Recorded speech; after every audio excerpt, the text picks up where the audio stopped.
Yay.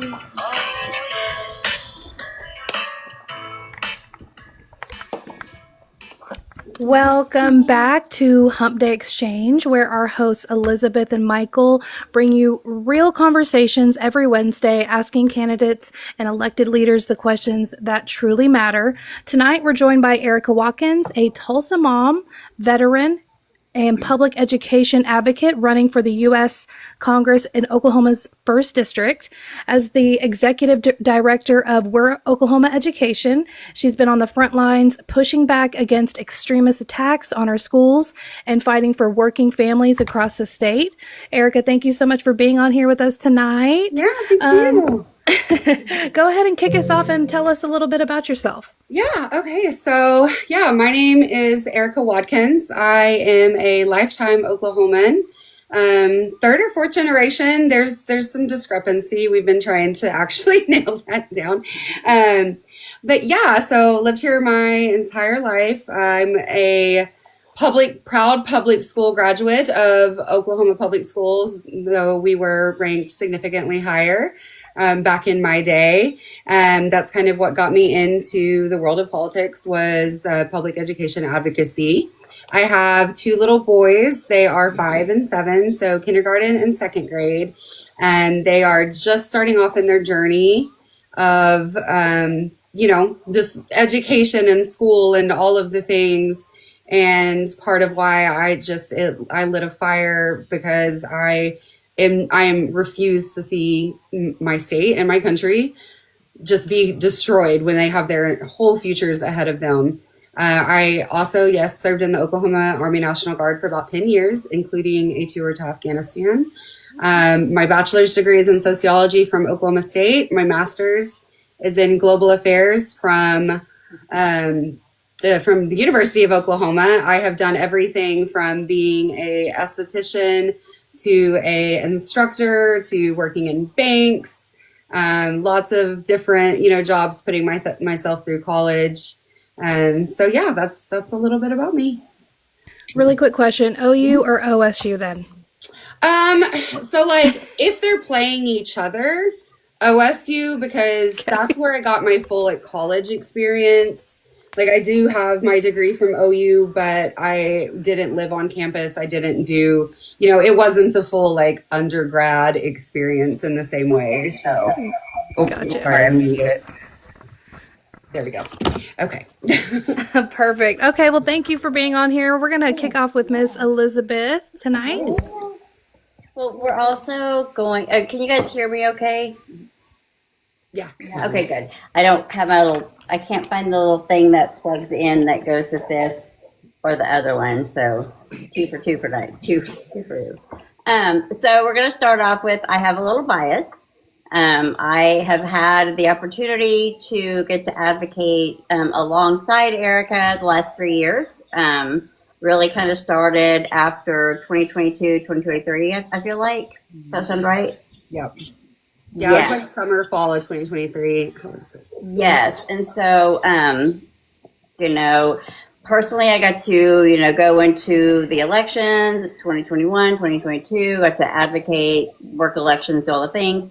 Erica is one of the people that really let the fire back under me to get back involved. I wasn't near as on fire as Erica was, but I was kind of burned out, and to have that constant, strong, powerful woman being like, we're going to do this. And look, we've done it, right? Like, we did it, right? So, I know, fangirl. So, kind of with that being said, right? So, your main purpose for a long time was Oklahoma education. Yes. And of course still is, right? Because, we have other battles now that we have to go through, right? So kind of a 2-part question, right? So how are you able to handle that here at home, but on a federal level with them dismantling our entire education system? Sorry, my cat is all over the place. So yeah, great question. as far as federal education policy, we absolutely need to protect the Department of Education. It is insane that this is something that we're talking about in 2025. I do agree with, there are conversations that need to be had about the way that we do, standardized testing. And, because educators have said, it just feels like you're teaching to a test. Students might not, they know that it's not really going to affect them if this one standardized test they do bad on, and the school's funding is tied to this. It's just very, very clearly showing that it's not an effective way of measuring outcomes. But there still needs to be some sort of federal standard, because what we're going to see with no Department of Education is a complete divide between how states like Oklahoma and states like New York or California are going to be teaching. So, what is that going to look like for the colleges in a decade or so, once kids are moving up to there, or the workforce, when you have we already are living in a society where it's like people have completely different truths of what reality is, which is scary enough.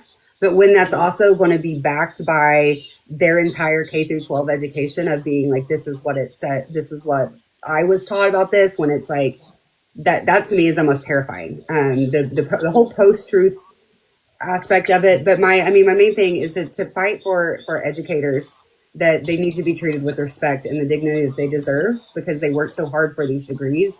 And we need to make sure that schools are funding them, and that we stop with the voucher schemes. We stop with the privatization. I was talking about this a little bit earlier when I was on my personal life, just kind of testing out my sound, that I saw a post yesterday that was really concerning from the Department of Labor, that said something about make education great again. From the Department of Labor. That makes me, it's almost a signal that they're wanting to, consolidate labor education into a training ground for a working class, and it's not going to be focused on education. It's going to be, we already are in a post-industrial aspect still of the way we do our education, of you sit at this desk and don't move from this bell to this bell. Whenever most other Western and, developed countries have figured out how to teach to the child, how to actually foster learning.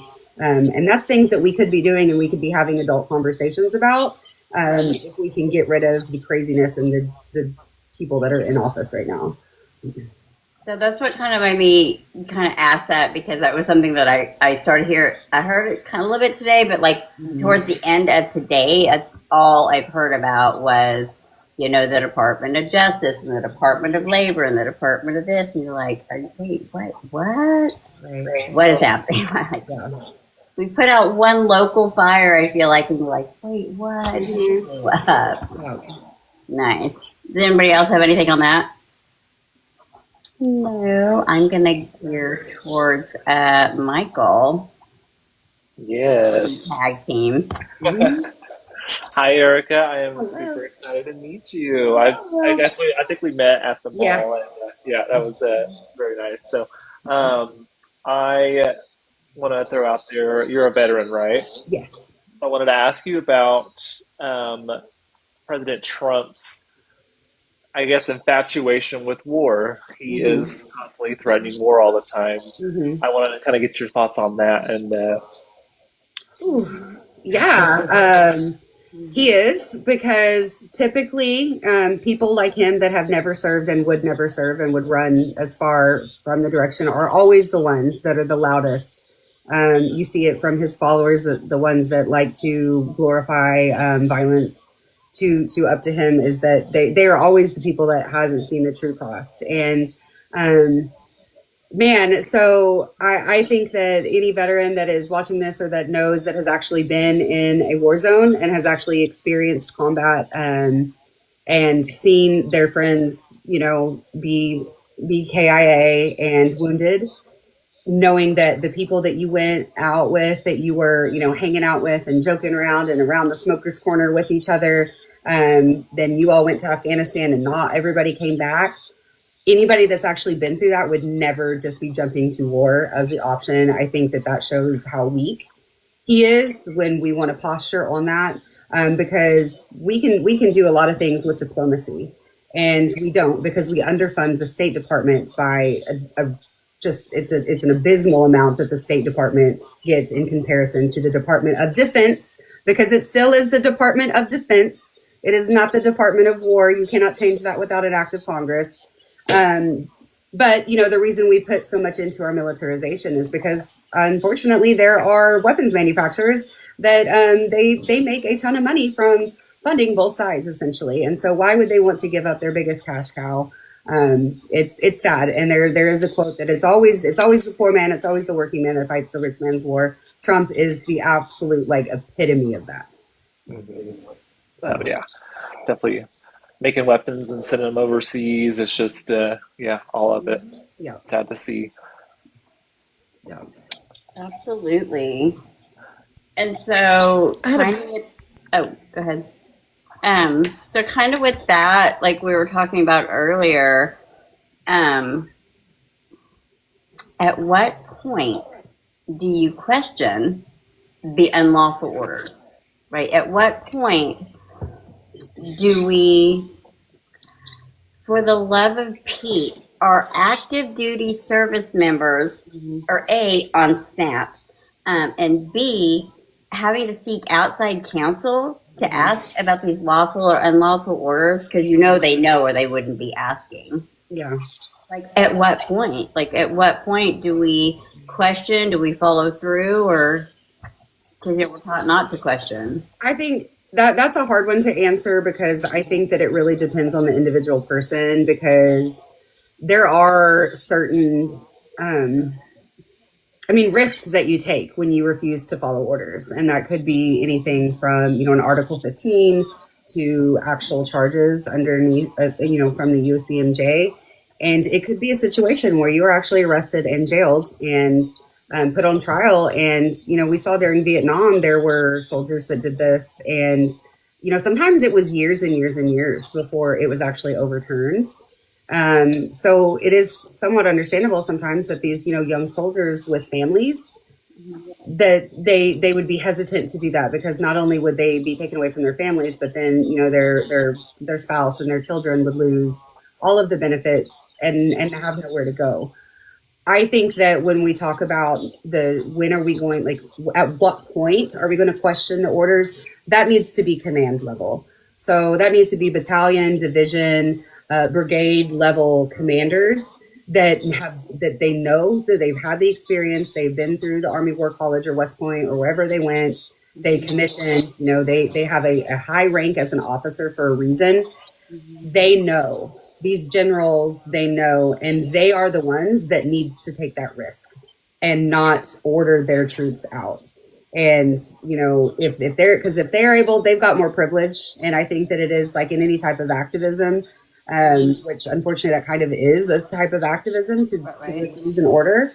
It needs to be the ones that have the most privilege that are putting themselves out there. And so, if I was in a command position that was like, you need to go and do this against civilians, that it's something that violates their constitutional rights, I wouldn't put my soldiers out there, because I wouldn't put the burden on the individual soldier to make that decision. That's my opinion. Makes sense, yeah. But I'm going to go with that, because that fits, right? They shouldn't be doing that. And there was actually, I haven't read it yet because it was right before I got on, but it was the Navy Times that posted an article today. I saw it, that said it was something about the Nuremberg trials, and it was saying a Nazi trial has just, disproven that you have to always follow, that you can't use that I was just following orders. So that's, at the individual level, say that it's flip side, that it's a commander that is, not maybe the right type of person, and the commander gives you that order. You still, if you know that it's wrong and you decide to do it anyway, you can't use that defense. And the fact that the Department of the Navy was posting that article is interesting. So yeah, I'm going to read it later tonight. I just didn't have a chance. Things that make you go, What kind of order, what would that look like? What kind of order would look like an unlawful? You mentioned, going into cities, going against civilians. I mean, going there, and then maybe they would go there, right, to do their duty, but then maybe not follow through. I don't know. I'm just thinking about, what would that look like, you think? I mean, it could be a lot of different things. Like, I mean, and that's the thing is, I try to not think too many different like hypotheticals because in my mind it's just like, but I mean, any type of violence against unarmed civilians. So one thing that I have said very consistently since the summer of 2020, well, really since 2014, Charlottesville, like all the Black Lives Matter police brutality conversations. What people would say in any of these instances where a unarmed Black man was gunned down by the state, that well, blah blah blah, they whatever reason that they had, when I would watch many of those, almost all of those videos, if I would have taken that shot when I was in Afghanistan, where because we had specific rules of engagement in the military, that it's not only did you have to see a weapon on somebody, but you had to be able to prove that there was intent of them to shoot you or someone around you. Like it had to be up and pointed. So it wasn't one of those, oh, if you just saw somebody put your hands like, and while, yeah, sometimes that was scary, it's still better than taking the lives of somebody that's not. So that would be an unlawful order, is the military firing on civilians like what we saw at Kent State, something like that, using lethal force. I think that pretty much any military suppressing free speech is unlawful, but that's one of those that would be a court's, decision. So, but there's a lot of different things that it could be rounding people up. I love that you clarified that, though, with that you had to see something with intent. Yeah. It was, and that's overseas. That's not even here. So I love that you explained that. Yeah. Thank you. That was like a huge thing that like, so like I did see combat and there were times I was in it, but that wasn't my obviously primary goal, not goal, but job. My husband was infantry. So that was his job. And like that was exactly what he said, because it's like he's had to make those decisions. And, he would watch these videos of these, police killings. And it's like, we would be in jail for life if we had taken a shot like that before even really seeing. Like, you have to do a risk assessment. And so it's just crazy that you have more stricter requirements overseas in a war zone than you do on the streets of your own country against your own civilians. But that's Would you say that's lack of training? Yeah, I think that the training is an issue. I also think that there's a big influx of veterans, because keep in mind, we have been at war we had been at war for 20 years. So you had 20 years of police, people that joined right after 9/11, went over, and then for the first 7, 8, 9 years that it was really heavy combat in both Iraq and Afghanistan, kind of flip-flop where it was worse. And then you come back and the VA system and coming back from the military, they don't have quite the same types of ways to you have to do a lot of training to get your mind into that, but you don't really have the training to prepare your mind to come back. And so then you have people, and it's just like a lot of people think, oh, well, I was in the military, I got out. A lateral crossover would be becoming a police. Like that is just, there were so many people I deployed with that are like, when I come back, I'm going to get it, I'm going to get a job as a cop. But you're trained to view everybody around you as combatants in the military. So then you come back and then you have just this way of your training and your way of thinking and and the way that you interact with the people while you're working, that if you're already viewing them as hostile, you're going to come out of it. And I think that plays a lot into it. Plus, obviously, the racism. Like, because that's very, very clear what plays into a lot of that as well. So that kind of actually touches on one of my questions. So how would you support military families in mental health and employment and reintegration back into society once they leave the military? So one thing that I would really like to see passed is being able to, when you are discharged from the military, just automatically being enrolled in the VA. If you don't want to use it, don't use it. That doesn't mean that you're going to get benefits. You would still have to go through the process of claims if you are going to try, because I don't think there's not a lot of people that realize there's multiple different branches of the VA. You have the medical side, the hospitals, in your healthcare. Then you have the benefits, compensation and pension. So for people that have been injured and they get their monthly stipend. And, that also might have the home loans, GI bills, things like that included in the benefits. But at least being in the system will get it to where you can get healthcare. And that should be something that's so easy because it is such a burden.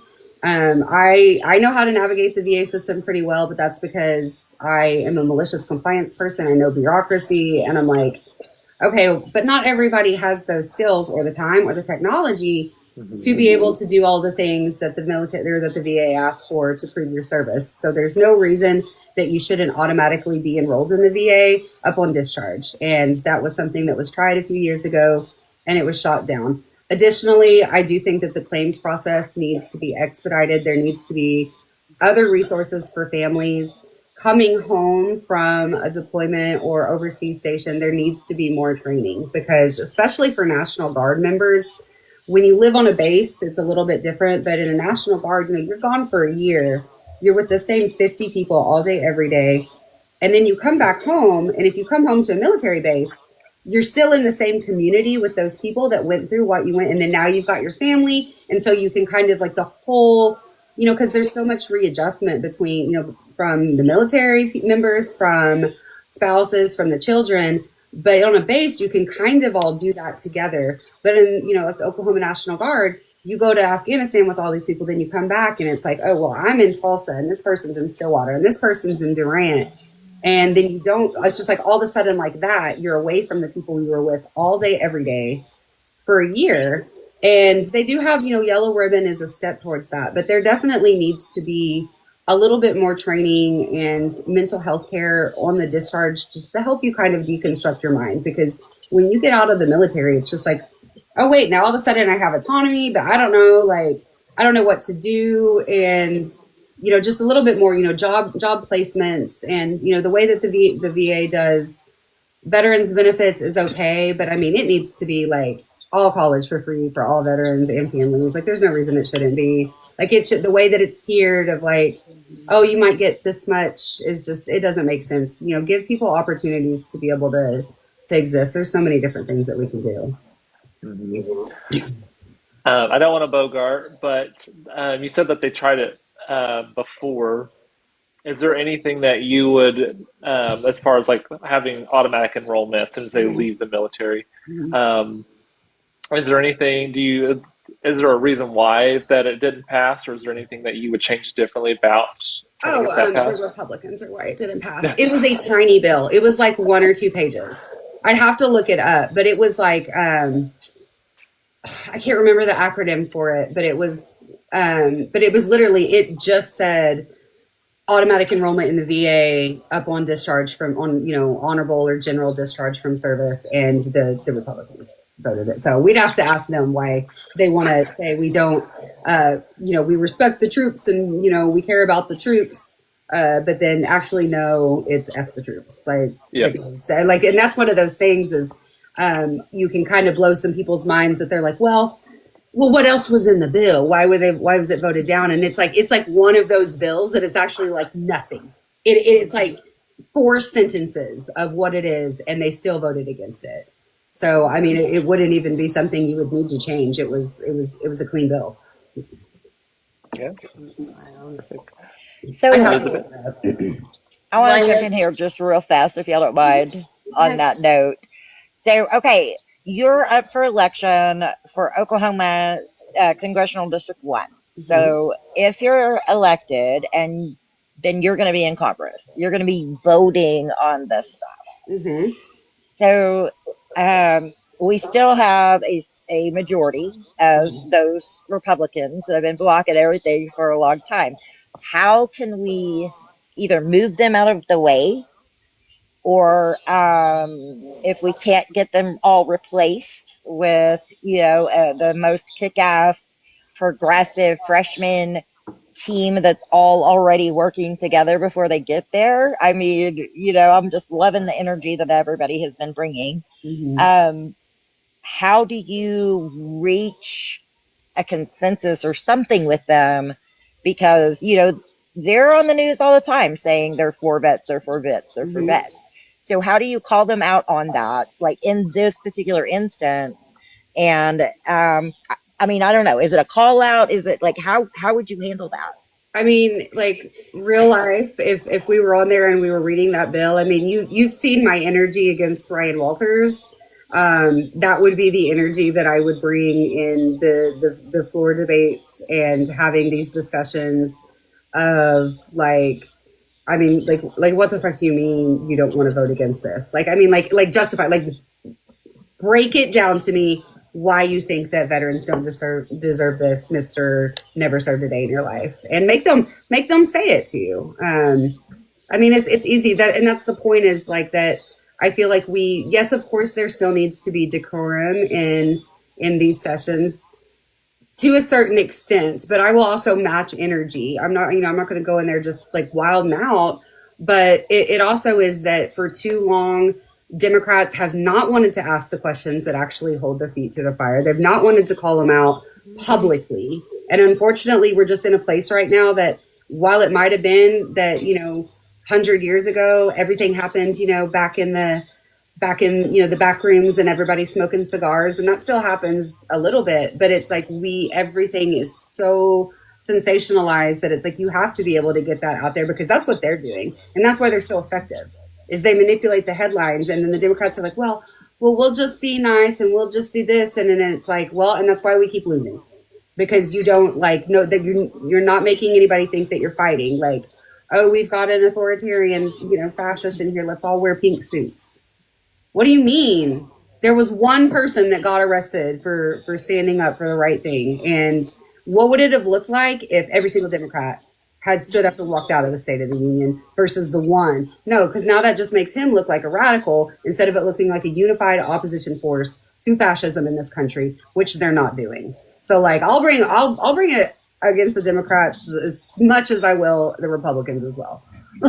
So that is one of the things I have always respected you for, and I appreciate that because I have seen you like hammer the left as hard, sometimes harder than you have the right, know, and sometimes that's needed and necessary because the who does matter. It really does. And I think with the energy of like, say, Memdami getting elected, like now is the time to put the pedal to the metal and get actual change, and not incremental, but change now. And I think I've seen so many of y'all working together across, not just across our state, but across all of the states. And it's like, if half of y'all get elected, the most impressive freshman class that I think this country has ever seen. And that's probably the reason I'm alive today. I just feel like that's going to be ushered in, and I can feel your energy going into it, and I just love that. So thank you for letting me button in and ask a question. And I will just add like a little tiny thing to that is that I will also come at leftists too, my little radicals, my little revolutionaries. I love you so much. But if you're not voting and you're not at least participating in the system that we exist in, I got stuff to say to you too. Like, I get it. Trust me, I'm a leftist, but it's also like we can do both things at once. So I'm coming at all y'all. Starway said that you could be roomies in DC. Yes. CD1, CD2. I love it. Yes. Sorry, Debo. And so running for Congress is wild. That is crazy, right? We're just kind of like, wow. So what are you doing to take care of you? What are you doing to stay grounded and focused and true to yourself so that you can continue to fight for us? So, I mean, I have my little practice. I got my cedar burning over here, and I'm good with my therapy, and because I think that is super important, mental health is super important. So I have therapy, and, I'm able to kind of talk about, I do make sure that I carve out enough time with my kids, and also still having a social life. I am one of those people that I still need to get out and, go dance or do something just to kind of like let it out. And I'm still going to do that because I'm still going to be me, even if I'm a candidate. I've also been playing a lot of Baldur's Gate 3. Well, not a lot, but I have my little like things that I do if I read, and I don't really need a whole lot because I do function better being kind of busy. But, on the days, there are days that are harder than others. And I am pretty good about, vocalizing that, okay, well, this sucks. And I'm going to go take a walk about it, or I'm going to go fishing, or I'm just going to turn off my phone for the night and cuddle up and watch movies. So just little things just to try to make myself feel human. No, I love that. So something that you hit on, so we know that Oklahoma is home to many tribal nations, and that your platform supports restoring the decision-making power and respecting the treaty rights. Mm-hmm. What federal level legislative changes do you support to strengthen tribal sovereignty? I mean, land back. There are so many, especially when it comes to the way that the indigenous cultures have, they need to be brought in conservation talks and all sorts of other talks about, what we need to do about climate change, because they have been the stewards of this land for tens of thousands of years before we even came over here and colonized. And they know what they're doing. That's generational stuff that has been it's ingrained, it's in their soul, it's in, every part of them. And they need to be making these decisions.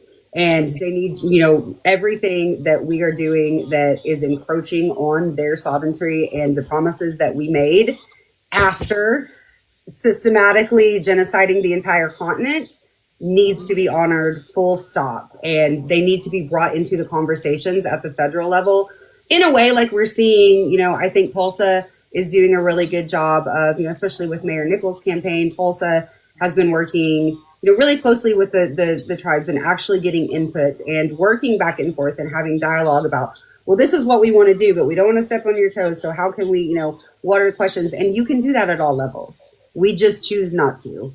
And that is not something I will stand for. I know that there was one of the states that, and I don't know why, I had it written down, I can't find it, where they've actually given land back. And so it was kind of like. Yeah. The national park systems that are part of tribal lands that can be turned over. There's so many things. And, especially making sure that we reinvest in these communities that we have destroyed, because the life expectancy, the quality of life, the substance abuse, the DV, all of the things that are happening are because of poverty, but that is forced poverty, because it is, and actually listening to how, tribal nations want to do their benefits. And there's so many things that, I have a friend that moved up to her tribe's reservation on North Dakota, and she said it's sad, because even some of, their tribal government is not making the best decisions for the tribe because they're too consumed. We've got to take the profit aspect out of it, in a lot of these, to just make sure that people are taken care of.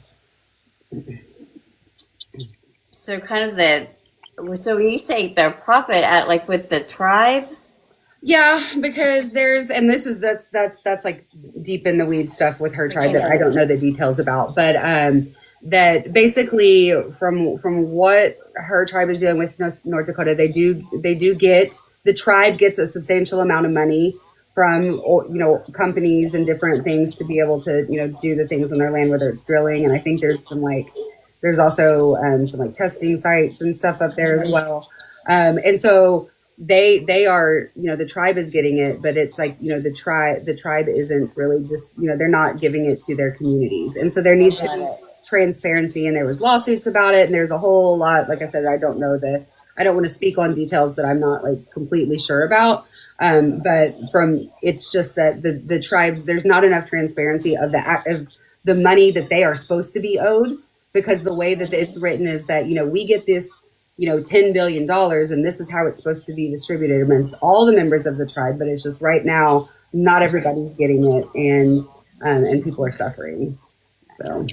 Same, it happens here. I'm a member of the Choctaw Nation, and what we've been learning over the last year and a half is that what they mean by the 5 civilized tribes is the 5 colonized tribes, right? Yes. So we're dealing with a lot of those same issues. Yep. So when you're talking about the land back stuff and all of that, I mean, honestly, like at this point, all of the tribes went to white men's school. These are Yep. the original King of England's education systems, and to learn how to be good little colonizers.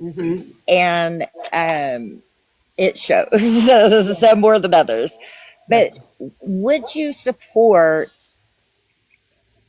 tribes actually having a seat at the table?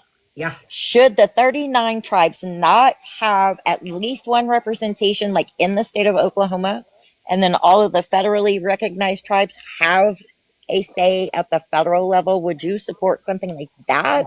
Absolutely. I love that. Absolutely. I love that. Because there was a time when we talked about that back in the day, but it seems like it's been so long ago that, because treaty-wise, Cherokee's supposed to always have a seat at the federal level. That was written in their treaty, and they never have honored that. And while we're at it, Puerto Rico, Guam, and DC. Thank you. Yes. Yeah. We're big enough and grown up enough. And, if our politicians aren't, then let's replace them. If our administrations aren't, let's find people who will. Because I grew up under civics being serving, right? You served. You didn't lead. You served. So it was more like a stewardship. And you took that just as important as voting, in your hometown, dog catcher election. Because civics, that was your duty for all of your freedoms. Yeah. And to watch all of that, not like, these were classes we took in elementary school up. We don't have anything like that anymore. And then I'm looking at the requirements in education yesterday or the day before, and it's like there is some ridiculous things in there that, like the naturalization test. You gotta go past that. You have to have a 4-year college plan, or career plan before you can get your high school diploma. All of these things, like, I felt sentenced in school. And 18, whether I graduated or not, I was going to be out of there, So how do we bring actual education that helps the citizens adult, I guess I would say, and, honor both sides of that contract? Because it starts with us. And when we don't participate and we turn a blind eye, then these people get elected who have pillaged and graped their way through all of this power and greed at our expense. There is no reason for our country to look like it does today. None. And it just breaks my heart. So we get you elected into, I know Oklahoma's congressional one. That's not a big voice. Here it is. Yeah. Because it feels like you hear us. Yeah. But there, right? Every time I turn on the TV, we have, WWE Mark Wayne wannabe Mullins. Like, please, Linda McMahon, hire him for your fake wrestling so he will get out and away from us. I'm sorry, but, so, like, how do we back you in a way, now, obviously, like, through getting you elected, right? But beyond that, how should we be interacting with you or any politician at the federal level, to be able to actually have our voices heard instead of these damn form letters or complete ignoring? Yeah. So, well, first of all, I got a primary, so I got to get that one done first. But I believe in holding your representatives accountable. And somebody mentioned Mondami's win earlier. And I saw some videos, or of like a crowd that was like, once the minute the election results came out, they were like, yes, yes, yes, okay, now we're going to give you we're going to give you till tomorrow, but we're going to start holding you accountable the next day. And that needs to be like that for every leader.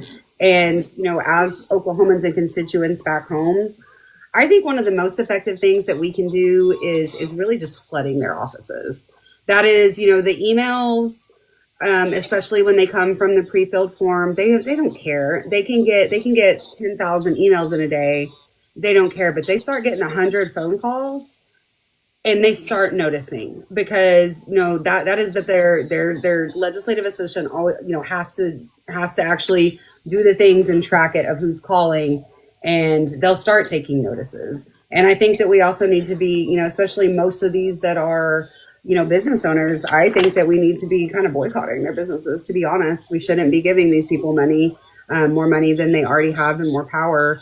And then, vocally backing, the opposition. And even I wish that more Republicans, and I know that there was a whole discourse in Oklahoma about a lot of Democrats switching to Republicans so that they can primary the Republicans out. And while I understand that, it's like, we really need to just, we do need to have a little bit of discussion with some of the more center moderate Republicans about holding their own responsible. Like, you guys need to get your own people too, because they're out of pocket, and that's not okay. But I mean, really just keeping the pressure on them, like being relentless. And I do think that social media is somewhat effective in that as well, like calling the offices, recording it, and showing that like you are making the effort and that you're not getting any response. But I mean, really, until we get the money out of it, it's going to be hard. We've got to overturn Citizens United. We have to make sure that there's election transparency laws. We have to make sure that there's greater laws about transparency in lobbying. Corporations shouldn't be able to buy so much time with politicians. They're essentially buying their votes. People are buying their office, either self-funding or with, special interest groups. And that's just that's all that matters now, because, somebody will get into office and they might have the right ideas, but then they don't want to piss off their donors. So then they start kind of wishy-washy backing up. And we've seen that with some of the progressives and some of the Democrats. And it's because they want to keep their seats, but they know that they're not going to be able to keep their seat. They'll get threatened to be primaried and outfunded. And then that ends up being what the whole game is about, is who can raise the most money. And then that makes you seem serious, the more viable candidate, if you can raise more money, when that's not indicative of how well that you can be a steward of the office.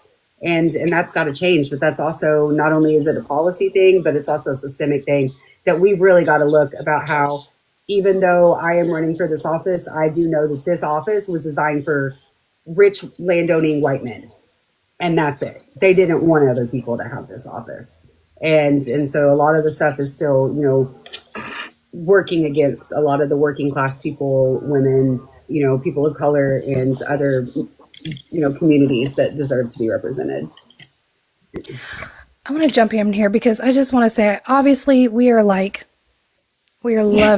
everything you're saying. You know what I mean? So it's really refreshing. We've had some really good people up here, but again, I'm just loving it. So I just wanted to say, you've ran before, right? And I want to know, what are you doing differently this time? What challenges have you faced this time or along the way? What are we doing different? We want to get you in there. What are we doing different? So I will say that when I ran for House District 68 in 2024, I made the decision like the last few days of September, first few days of October. And then whenever I like really made the decision, I was like, okay, I'm going to do it. Like, I've got to do the paperwork. I switched my voter registration from independent to Democrat, because I was an independent, but that's because I was like a Bernie Democrat. Like, I was so mad about how Bernie had been treated that I was like, I'm going to be, I was like, I'm not going to be a part of the Democratic Party. So I've been an independent. On October 3rd of 2023, I switched from independent to Democrat because I was going to run as a Democrat, and did all the campaigning, all of the stuff, call time fundraising. And then, so you can decide you're going to run and you can file your paperwork at any time. But then there's a 3-day window for every candidate in the state, doesn't matter what you're running for, that you have to actually go to the Capitol and do your packet there to be officially recognized. And that's the one that actually gets you on the ballot. And so what had happened is there was a new statute that was like, you have to print off your voter portal that just shows your address. Because there had been people that were running for districts that they lived like a half mile out of, and they knew it, but there was, shady stuff. So that's why they did it. Well, I printed my packet, and it was April 3rd, the first day of filing. And they said, well, you changed to Democrat on October 3rd, because it said you have to be registered 6 months prior. So October 3rd to April 3rd, 6 months. I'm right? No, it went all the way up to the AG's office. The AG's like right-hand attorney had to come down and talk to me and was like, well, because it was 6 months or 6 months prior to, and it meant October 2nd. So I meant like basically I did it at like 8 that morning. So if I would have done it like 9 hours sooner, I would have been fine. So I didn't actually get to go through the full cycle. So I will, just transparent that I didn't get to run a full race and not win. I wish I would have been given that opportunity. It was a bummer. But the things that I am doing different are being more authentically myself, and which is interesting because I am running for definitely a higher office than I originally had, but there is still a part that you're supposed to play as a politician. And I do that, I still do the things that I need to do, but there, especially running as a woman. Oh, well, your hair can't look like that. Your makeup can't look like that. Your clothes can't look like that. I got a irate email from this lady that was like, I love everything you say and I want to give you money, but your bosoms are just, and it's just like this whole thing. And that in the cycle before, I was like very much like, oh, let me kind of put this mask on. No, I'm not going to do that. Like, I'm still going to be true to myself because I actually think that that's more valuable. But there is a lot of people within the establishment from, either people that have been involved with the party or, maybe like major, that it's like, they are kind of like, wait, what is this? But it's what we need. And so that's one thing that I'm doing different. We're also doing a lot more community outreach ground up versus the traditional way that a lot of races run where, you raise money and you do these and there's a science to how you hit the districts or what precincts you hit and how you're targeting your voters. And we're still doing that, but we're also making a very conscious, coordinated effort to target the overlooked districts that it's like, yeah, they might not have a high voter turnout, but it's because it's a working class or minority district that nobody cares about, nobody gives a shit about. And, the reason they're not turning out is because nobody's coming out in there and talking to you. So that's what we're doing. Because, in a campaign, you have a short amount of time and a short amount of money to be able to hit and contact in some way, shape, or form every voter in your district. That's the goal, right? Whether it's mailers, doors, phones, text messages, whatever. And obviously in a race like CD1, it's impossible for me as one person to hit every single door of voters in my district when there's hundreds of thousands. But, so you prioritize the ones where it's like these precincts always show up at an 80, 90% level. Well, this precinct might only show up at a 30% level, but it's because nobody's taken the time. You go to these doors where people are like, I've lived at this house for 30 years and no politicians ever came out here. And they live in Tulsa city limits. Like you're telling me between mayoral races, county commissioner races, your state reps, that you've never had contact with anybody. And it makes a difference because then those communities talk. And so that's one thing that I think we're doing a lot different is we are doing the canvassing, the field work in a little more grassroots ground up way. And I'm so excited about it. Like I nerd out every time I talk about it because we're just stoked to be doing it this way. Because I think it's cool. Love that. Yeah, I think that's great. Like that's pretty ingenious. Obviously you thought about it. I was like, if you think about it, like obviously you have. But you know what I mean? I'm like, okay. Yeah. It's a balancing act. You still need to be engaged with the ones that, that do show up, that are the regular voters that work, show up at everyone. You don't want to waste a whole lot of time out with people that don't ever vote, but it's like, there's a reason they don't vote, and it's because they think people don't care. So you got to kind of like get that sweet spot. Right. Yeah, exactly. I mean, I think I'm just over here like dumbfounded. I'm like, oh, that makes so much sense because I don't think people understand the power of just that listening ear, just feeling heard, right? Like what I think, say, do, like all of that matters. Yep. So to actually see that in action, we're just having this conversation today because when you see that actually happening, you're like, oh, people do care. Yeah. I'm not alone. I'm not the only one. And I have somebody knocking on my door going, hey, me too, and I want to be your voice. Yes. I love that. Yeah. Absolutely. I don't know why my little squirrel up here is like, oh, that's so cool. Yeah. I'm like, it is like, to me, that's the best part of it. Like I'm obsessed with field work. That's all I want to do.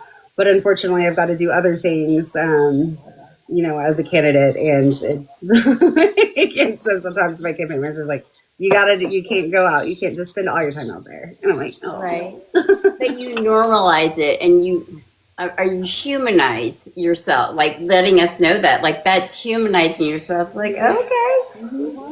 And when I say that, everybody knows what I mean because we do. We have a tendency to be like, oh, it's Erica. And you're like, ah. And you're like, no, I'm just the same as you, right? I'm like, really? But that's what we tend to do. I mean, as a society and as a human. And so to kind of be like, oh yeah, okay, let's bring it back down. You are a human, very transparent. This is how it is. And the know-how and the know of being able to back that up. This is how the cow eats the cabbage, and I'm going to tell you all about it. Yep. Right? And being able to do that. Yeah, I mean, because all politicians are still just people. Like, they're not like, we almost are operating in like what it reminds me of, like monarchy and feudalism of like, like an aristocrat, like that, oh, they're just this like elite, their social station, and no, they're just people. And like, we grow up being told anybody can run for office, anybody can do this. And then you get older and it's like, well, I mean, but you need to do this and you need to have a degree from this school and you need to make sure that you own this many businesses and that, you were a part of this elite society at Yale and that you make this much money and that your family knows this guy that knows this guy. And like, that like, we're going to change that. Like I refuse to accept that.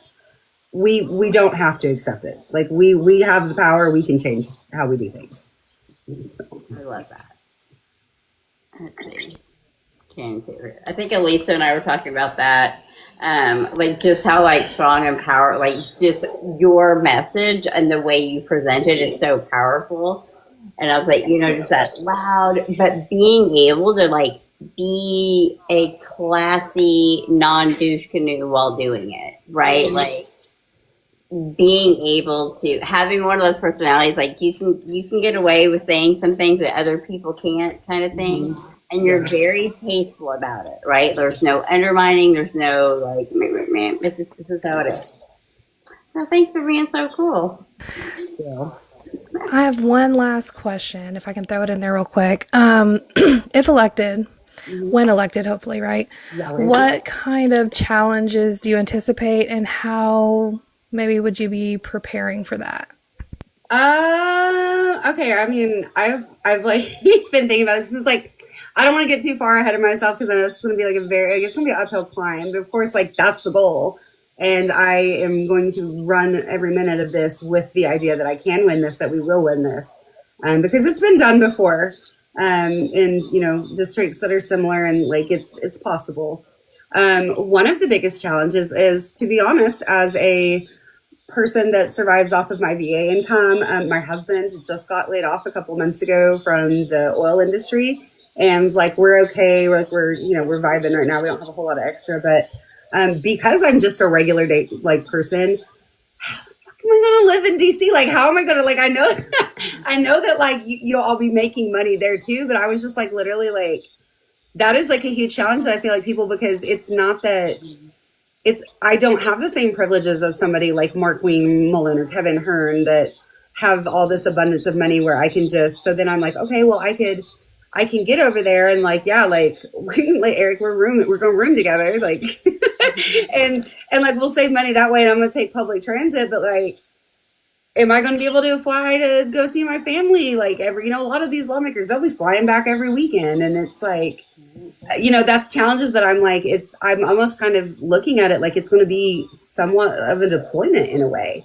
and that I'm going to have to be away from my family because I don't think that we have the resources to be able to, for all of us to go while I'm in session. I mean, that's something we're going to have to talk about farther down the line. But I think that that's going to be challenging. And then I also do think that if elected, it will be interesting because I definitely do bring out a lot in some of the more crazy Republicans. Like, yes, there's a ton of rational Republicans out there that I really wish would speak up more. And I do actually enjoy talking to Republicans because 99% of the time I can get them to agree and we're on the same page. And I'm like, well, like maybe we should just tax billionaires more, maybe, and then they're like, wait a minute, no, what you said was crazy. And I'm like, you agreed with everything until I said that billionaires shouldn't exist. So it's like I can get along, but it's like I do think that I'm going to have people that would not be happy that I'm there. And I know that that's a whole different ballgame up there of how the internal, shenanigans work with. And I know that I'm going to have some people out to get me just because of how I am, if that makes sense. That's one thing I anticipate, but yeah. Love that. Thank you. Any lasting questions out there? I think how can Michael. we you? No, you go ahead, Elizabeth. That's fine. Oh, I'm sorry. Go. I heard. Go ahead, Michael. Oh, I just wanted to talk about protections. I know you're a fierce advocate of human rights. You make that very evident. I love that. All out there. We need that. So we don't find that much politicians out there nowadays. So I wanted to see how you would protect the marginalized, like the 2S LGBTQ community, the immigrants, everybody like that. So. Well, so I think that we need to. I like to use when I'm having like policy discussions about because I'm very trans rights are human rights. Like everybody, like you said, I'm very loud. Like came from an activist. You're never going to take the activist out of me, even if I go somewhere else.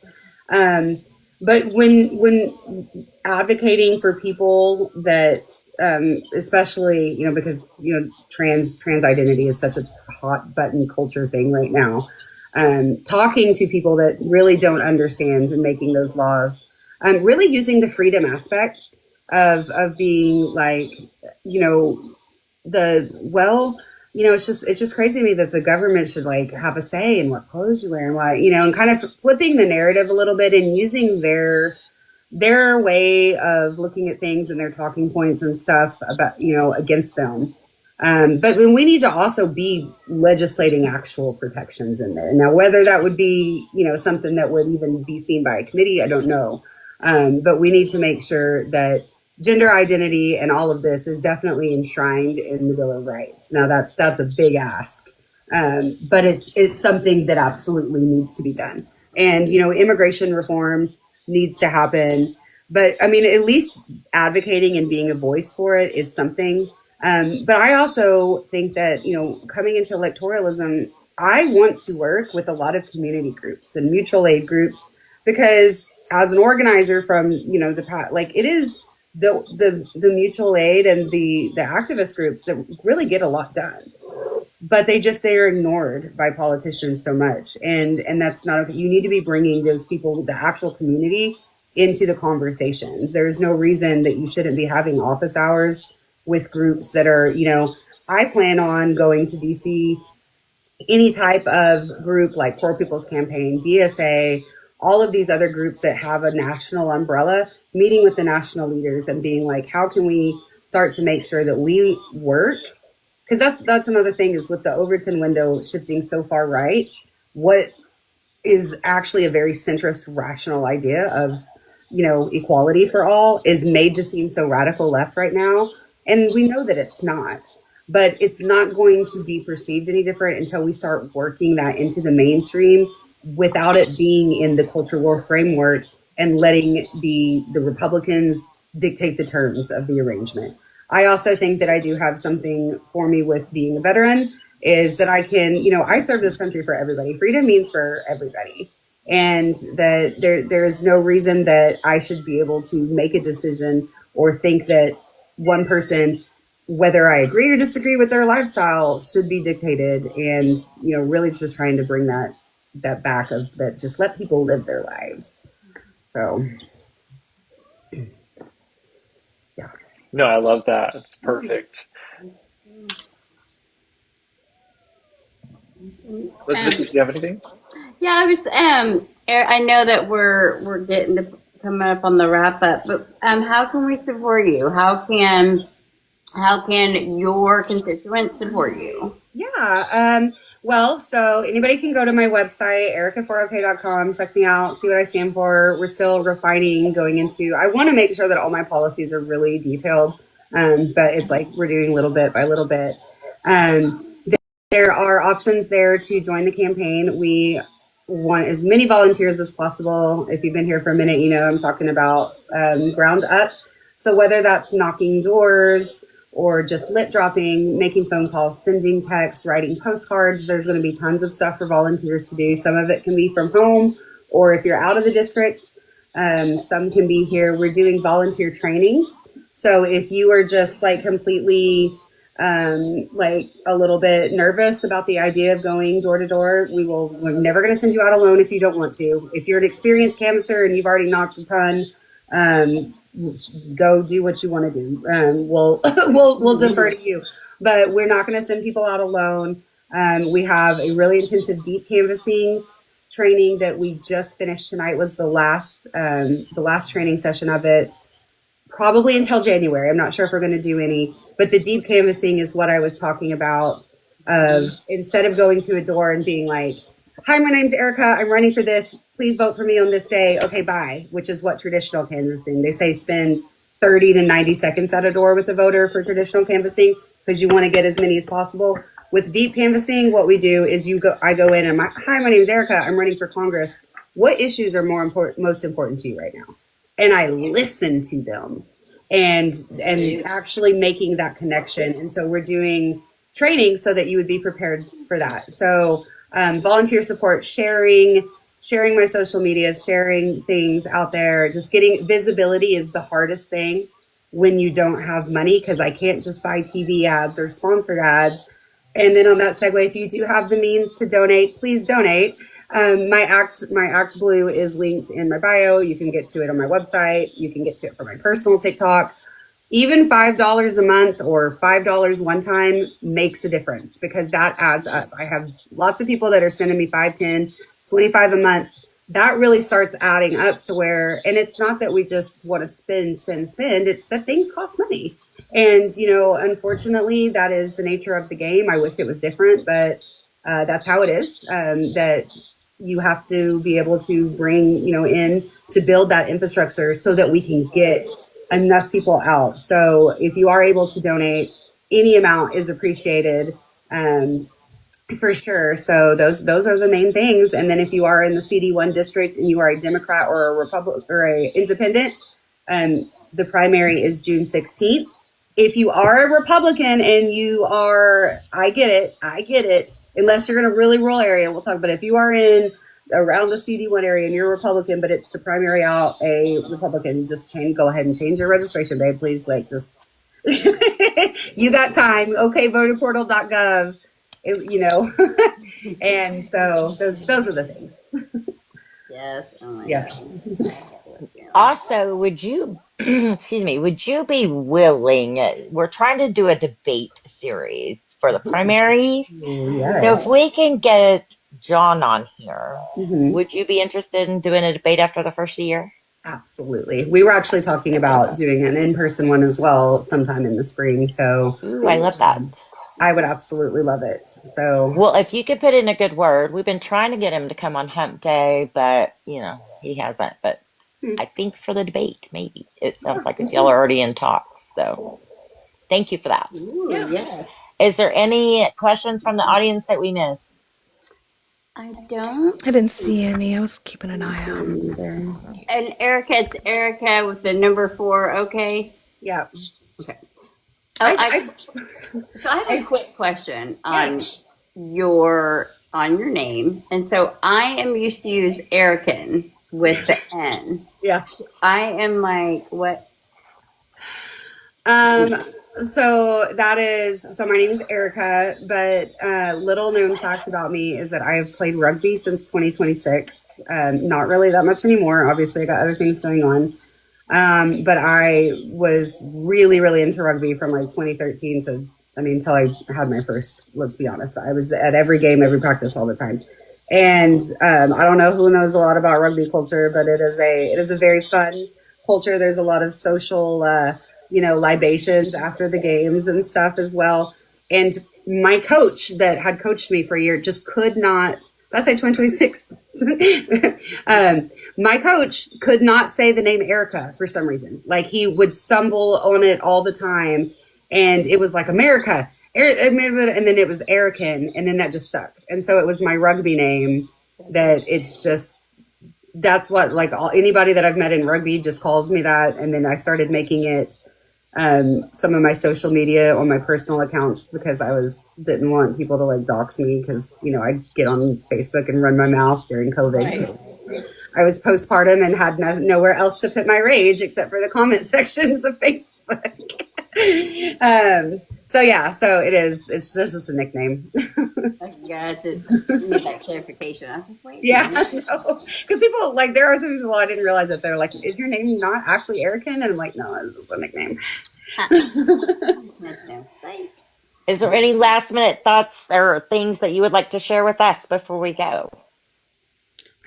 So I feel like I have covered, all of the bases. Like I said, just make sure that you go out and participate, even if you do not think that your vote will change the entire system. It might not, but incremental change is still progress, even though it is frustrating. But be kind to one another, love each other, build your community as well. It's going to be, these next few years are going to be a ride regardless of what happens. And we need to be making sure that we're breaking out of some of that individualism and realizing that we are a community. And this is what my campaign is about, but it's not just about that. It's about the fact that is how you resist, is, building that community and coming together. Love that. Thank you so much for being with us tonight. That's Miss Erica Watkins. All right. Thank you. Alrighty, we'll talk to you later. Just had to push it up with the song.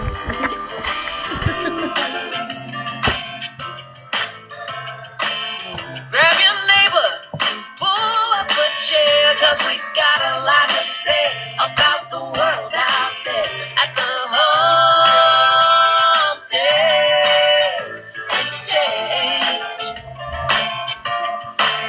today.